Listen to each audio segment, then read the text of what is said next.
Item ಯಾವುದೇ ಇರಲಿ try ಮಾಡಿ ಆಚಿ ಚಿಕನ್ ಮಸಾಲಾ. ರಾಜ್ಯದಲ್ಲಿ ಬೈ ಎಲೆಕ್ಷನ್ ಅಖಾಡ ದಿನೇ ದಿನೇ ಕುತೂಹಲಕ್ಕೆ ಕಾರಣವಾಗ್ತಿದೆ. ಅದರಲ್ಲೂ ಕಾಂಗ್ರೆಸ್ ಕೋಟೆ ದಾವಣಗೆರೆ ದಕ್ಷಿಣದತ್ತ ಇಡೀ ಕರ್ನಾಟಕ ನೋಡುವಂತಾಗಿದೆ. ತ್ರಿಕೋನ ಸ್ಪರ್ಧೆ ಏರ್ಪಟ್ಟಿದ್ದು ಸೋಲು ಗೆಲುವಿನ ಲೆಕ್ಕಾಚಾರ ಈಗಿನಿಂದಲೇ ಶುರುವಾಗಿದೆ. ಇವತ್ತು ಕಾಂಗ್ರೆಸ್ನ ಸಮರ್ಥ ಶಾಮನೂರು ಅದ್ದೂರಿ ಮೆರವಣಿಗೆ ಮೂಲಕ ನಾಮಪತ್ರ ಸಲ್ಲಿಸಿದ್ದಾರೆ. ಸಿಎಂ ಸಿದ್ದರಾಮಯ್ಯ, ಡಿಸಿಎಂ ಡಿಕೆ ಶಿವಕುಮಾರ್ ಅಖಾಡಕ್ಕೆ ಇಳಿದು ಶಾಮನೂರು ಮೊಮ್ಮಕ್ಕನ ಗೆಲುವಿಗೆ ಸಾಥ್ ನೀಡಿದ್ದಾರೆ.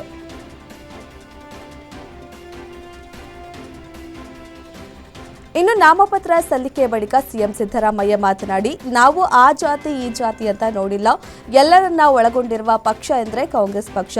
ಬೈ ಎಲೆಕ್ಷನ್ ದಿಕ್ಸೂಚಿ ಎಂದು ಬಿಜೆಪಿ ನಾಯಕರು ಹೇಳಿದ್ದಾರೆ. ಬಸವರಾಜ ಬೊಮ್ಮಾಯಿ ಮಗ ಕುಮಾರಸ್ವಾಮಿ ಸೋತಾಗ ಆಗ ದಿಕ್ಸೂಚಿ ಆಗಲಿಲ್ಲವೇ? ಅಷ್ಟಕ್ಕೂ ಬಿಜೆಪಿ ಗೆಲ್ಲೋದೇ ಇಲ್ಲ ಅಂತ ಸಿಎಂ ಗುಡುಗಿದ್ದಾರೆ. ಇನ್ನು ಡಿಸಿಎಂ ಡಿಕೆ ಶಿವಕುಮಾರ್ ಮಾತನಾಡಿ, ಅಲ್ಪಸಂಖ್ಯಾತರಿಗೆ ಟಿಕೆಟ್ ನೀಡುವ ಕುರಿತು ಚರ್ಚೆ ಆಗಿದೆ. ಮುಸ್ಲಿಂ ಬಾಂಧವರ ಪರ ಕಾಂಗ್ರೆಸ್ ನಿಂತಿದೆ. ಮುಂದೆ ಬೇರೆ ಬೇರೆ ಅವಕಾಶ ನೀಡ್ತೇವೆ ಎಂದಿದ್ದಾರೆ.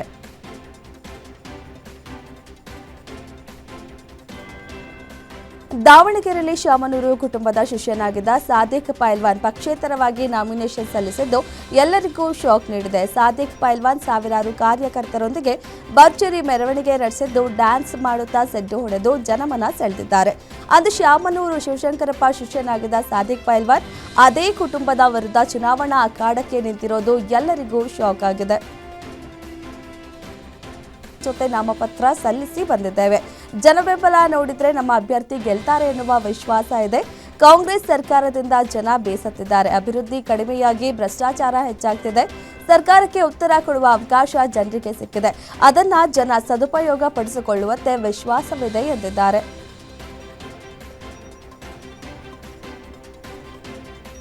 ರಾಜ್ಯದಲ್ಲಿ ಬೈ ಎಲೆಕ್ಷನ್ ನಾಮಿನೇಷನ್ ಭರಾಟೆ ಜೋರಾಗಿದ್ದು, ಕಾವೇರಿ ಉಪಚುನಾವಣೆಗೆ ಬಾಗಲಕೋಟೆ ಬಿಜೆಪಿ ಅಭ್ಯರ್ಥಿ ವೀರಣ್ಣ ಚರಂತಿಮಠ ನಾಮಪತ್ರ ಸಲ್ಲಿಸಿದ್ದಾರೆ. ಉಪವಿಭಾಗೀಯ ಕಚೇರಿಯಲ್ಲಿ ನಾಮಪತ್ರ ಸಲ್ಲಿಸುವ ವೇಳೆ ಕೇಂದ್ರ ಸಚಿವ ಪ್ರಹ್ಲಾದ್ ಜೋಶಿ, ರಾಜ್ಯಾಧ್ಯಕ್ಷ ಬಿವ ವಿಜಯೇಂದ್ರ, ಗೋವಿಂದ ಕಾರಜೋಳ, ಸಂಸದ ಜಗದೀಶ್ ಶೆಟ್ಟರ್ ಸೇರಿ ಹಲವರು ಉಪಸ್ಥಿತರಿದ್ದರು.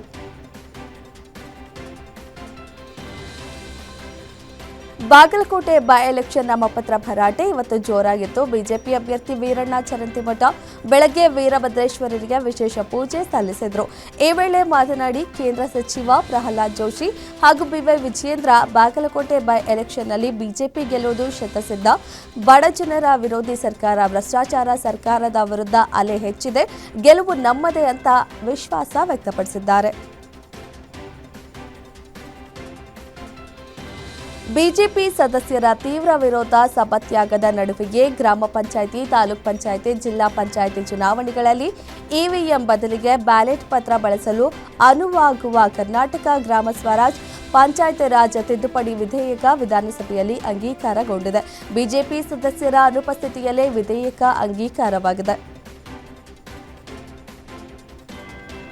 ಅನಿಲ್ ಕುಂಬ್ಳೆ ಸರ್ಕಲ್ನಲ್ಲಿ ರಿಕ್ಕಿ ರೈ ಕಾರು ಡ್ರಿಫ್ಟಿಂಗ್ ಕೇಸ್ಗೆ ಸಂಬಂಧಿಸಿದಂತೆ ಕಬ್ಬನ್ ಪಾರ್ಕ್ ಪೊಲೀಸರ ನಡೆಗೆ ಸಾರ್ವಜನಿಕರು ಆಕ್ರೋಶ ಹೊರಹಾಕಿದ್ದಾರೆ. ದುರ್ಬಲರು ವೀಲಿಂಗ್ ಮಾಡಿದ್ರೆ ಕೇಸ್ ಹಾಕುವ ಪೊಲೀಸರು, ಹಣವಂತರು ಕಾರ್ ಡ್ರಿಫ್ಟಿಂಗ್ ಮಾಡಿದ್ರೆ ರಾಜ ಮರ್ಯಾದೆ ನೀಡಿ ಹಿಂಬಾಗಿಲಿನಿಂದ ಬಿಟ್ಟು ಕಳಿಸ್ತಾರೆ. ಆದರೆ ಮುತ್ತಪ್ಪ ರೈ ಪುತ್ರ ರಿಕ್ಕಿಗೆ ರಾಜ ಮರ್ಯಾದೆ ಕೊಟ್ಟಿದ್ಯಾಕೆ ಎಂದು ಸಾರ್ವಜನಿಕರು ಆಕ್ರೋಶ ಹೊರಹಾಕಿದ್ದಾರೆ. ರಿಕ್ಕಿ ರೈ ಲ್ಯಾಂಬೋರ್ಗಿನಿ ಡ್ರಿಫ್ಟಿಂಗ್ ಪ್ರಕರಣಕ್ಕೆ ಸಂಬಂಧಿಸಿದಂತೆ ರಿಕ್ಕಿ ರೈ ಪರ ವಕೀಲ ನಾರಾಯಣ್ ಸ್ವಾಮೀಜಿ ಪ್ರತಿಕ್ರಿಯೆ ನೀಡಿದ್ದಾರೆ. ಭಾರತಕ್ಕೆ ಬಂದ ಮರುದಿನವೇ ಈ ಘಟನೆ ಆಗಿದೆ.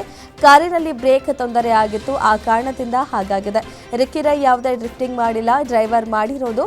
ಯಾಕೆ ರಿಕ್ಕಿ ರೈ ಅವರನ್ನ ಟಾರ್ಗೆಟ್ ಮಾಡ್ತಿದ್ದೀರಾ ಗೊತ್ತಿಲ್ಲ ಎಂದು ರಿಕ್ಕಿ ರೈ ಪರ ವಕೀಲ ನಾರಾಯಣ ಸ್ವಾಮಿ ಪ್ರತಿಕ್ರಿಯೆ ನೀಡಿದ್ದಾರೆ. 3 ವರ್ಷಗಳಿಂದ ಕ್ಲೋಸ್ ಆಗಿದ್ದ ಲೇಡೀಸ್ ಬಾರ್ ರೀಓಪನ್ಗೆ ಹೈಕೋರ್ಟ್ ಗ್ರೀನ್ ಸಿಗ್ನಲ್ ನೀಡಿದೆ. ಮಹಿಳೆಯರು ಕಾನೂನುಬದ್ಧ ವ್ಯಾಪಾರಕ್ಕೆ ಹೈಕೋರ್ಟ್ ಅಸ್ತು ಎಂದಿದ್ದು, ಬಾರ್ನಲ್ಲಿ ಮಹಿಳೆಯರನ್ನ ಕೆಲಸಕ್ಕೆ ನೇಮಿಸಿಕೊಳ್ಳಬಹುದು ಎಂದು ಕೋರ್ಟ್ ಸೂಚಿಸಿದೆ. ಅಲ್ಲದೆ ಮಹಿಳೆಯರು ಬಾರ್ನಲ್ಲಿ ಸಪ್ಲೈಯರ್ ಆಗಿ ಕೆಲಸ ಮಾಡುವುದಕ್ಕೆ ತೊಂದರೆ ನೀಡದಂತೆ ಸೂಚನೆ ನೀಡಿದೆ. ಕರ್ನಾಟಕ, ಆಂಧ್ರಪ್ರದೇಶ, ತೆಲಂಗಾಣ 3 ರಾಜ್ಯಗಳಲ್ಲಿ ಹಾಂಗ್ಕಾಂಗ್ ಮೂಲದ ಕಂಪನಿ ವಿರುದ್ಧ 1,000 ಕೋಟಿ ವಂಚನೆ ಆರೋಪ ಕೇಳಿಬಂದಿದೆ. Vihaan direct selling company franchisee QNet ಎಂಬ ಹಾಂಗ್ಕಾಂಗ್ ಮೂಲದ ಮಲ್ಟಿ ನ್ಯಾಷನಲ್ ಮಾರ್ಕೆಟಿಂಗ್ ಕಂಪನಿಯು ಟೆಕ್ಕಿಗಳು, ಬಿಸಿನೆಸ್ ಮ್ಯಾನ್ಗಳು, ಗೃಹಿಣಿಯರನ್ನೇ ಟಾರ್ಗೆಟ್ ಮಾಡಿ ಲಾಭದ ಆಮಿಷವೊಡ್ಡಿ ವಂಚನೆ ಮಾಡಿದ್ದಾರೆ. ಸದ್ಯ ಹೈದರಾಬಾದ್ ಪೊಲೀಸ್ ಕಮಿಷನರ್ ನೇತೃತ್ವದಲ್ಲಿ ಕಾರ್ಯಾಚರಣೆ ನಡೆಸಿ ಬೆಂಗಳೂರಿನ ಲೇಡಿ ಟೆಕ್ಕಿ ಸೇರಿ 32 ಆರೋಪಿಗಳನ್ನು ಬಂಧಿಸಿದ್ದಾರೆ. ಮಧ್ಯಪ್ರಾಚ್ಯದಲ್ಲಿ ನಡೆಯುತ್ತಿರುವ ಸಂಘರ್ಷದಿಂದಾಗಿ ಎಲ್ಪಿಜಿ ಸಿಲಿಂಡರ್ ಅಭಾವ ದಿನೇ ದಿನೇ ಹೆಚ್ಚಾಗ್ತಲೇ ಇದೆ. ರಾಜ್ಯದ ವಿವಿಧ ಜಿಲ್ಲೆಗಳಲ್ಲಿ ಏಜೆನ್ಸಿಗಳ ಮುಂದೆ ಜನರು ಕ್ಯೂ ನಿಂತು ಸಿಲಿಂಡರ್ ಪಡೆಯಲು ಪರದಾಡ್ತಿದ್ದಾರೆ. ಇತ್ತ ಹೋಟೆಲ್ ಉದ್ಯಮಕ್ಕೆ ಶಾಕ್ ಮೇಲೆ ಶಾಕ್ ಎದುರಾಗ್ತಿದೆ. ವಾಣಿಜ್ಯ ಸಿಲಿಂಡರ್ಗಳ ಪೂರೈಕೆಯಲ್ಲಿ ಕೊರತೆ ಹಾಗೂ ತಾರತಮ್ಯ ನಡೆಯುತ್ತಿದೆ ಎಂದು ಆರೋಪಿಸಿ ರಾಜ್ಯ ಹೋಟೆಲ್ಗಳ ಸಂಘ ಸಲ್ಲಿಸಿದ ರಿಟ್ ಅರ್ಜಿಯನ್ನು ಹೈಕೋರ್ಟ್ ವಜಾಗೊಳಿಸಿದೆ.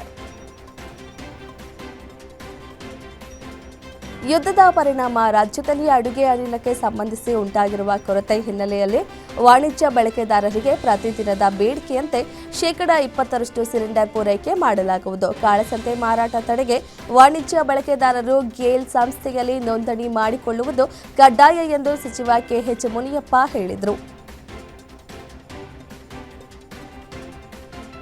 ಮಧ್ಯಪ್ರಾಚ್ಯ ಯುದ್ಧದಿಂದಾಗಿ ಅನಿಲ ಸಿಲಿಂಡರ್ನ ತೀವ್ರ ಅಭಾವ ಎದುರಿಸುತ್ತಿದ್ದ ಹೋಟೆಲ್ ಉದ್ಯಮ ಇಂದಿನಿಂದ ಸ್ವಲ್ಪ ನಿರಾಳವಾಗಲಿದೆ. ಯಾಕೆಂದರೆ ದಿನಕ್ಕೆ 10,000 ಸಿಲಿಂಡರ್ ಸರಬರಾಜು ಮಾಡುವುದಾಗಿ ಆಹಾರ ಇಲಾಖೆ ಭರವಸೆ ನೀಡಿದ್ದು, ಇದನ್ನು ಬೆಂಗಳೂರು ಹೋಟೆಲ್ಗಳ ಸಂಘ ಸ್ವಾಗತಿಸಿದೆ. ಕೇಂದ್ರ ಸರ್ಕಾರ 50% ಸಿಲಿಂಡರ್ ಸರಬರಾಜು ಮಾಡುವಂತೆ ಸೂಚಿಸಿದ್ದು, ಈ ಹಿನ್ನೆಲೆಯಲ್ಲಿ ಇಂದಿನಿಂದ 10,000 ಸಿಲಿಂಡರ್ ಪೂರೈಕೆಯಾಗಲಿವೆ. ಮಲೆನಾಡು ಶಿವಮೊಗ್ಗದಲ್ಲಿ ಮತ್ತೆ ಮಳೆಯ ಆರ್ಭಟ ಶುರುವಾಗಿದೆ. ಗುಡುಗು ಸಿಡಿಲು ಸಹಿತ ಭಾರೀ ಮಳೆಯಾಗಿದ್ದು, ಬಿಸಿಲ ಝಳದಿಂದ ಕಂಗೆಟ್ಟಿದ್ದ ಮಲೆನಾಡಿಗರಿಗೆ ವರುಣ ದೇವ ತಂಪೆರೆದಿದ್ದಾನೆ. ಹೊಳೆಲೂರು, ಹೊಳೆಹೊನ್ನೂರು ಭಾಗದಲ್ಲಿ ಆಲಿಕಲ್ಲು ಮಳೆಯಾಗಿದ್ದು, ಒಂದೆಡೆ ಸಂತಸವಾದರೆ ಮತ್ತೊಂದೆಡೆ ರೈತರಿಗೆ ಆತಂಕ ಶುರುವಾಗಿದೆ.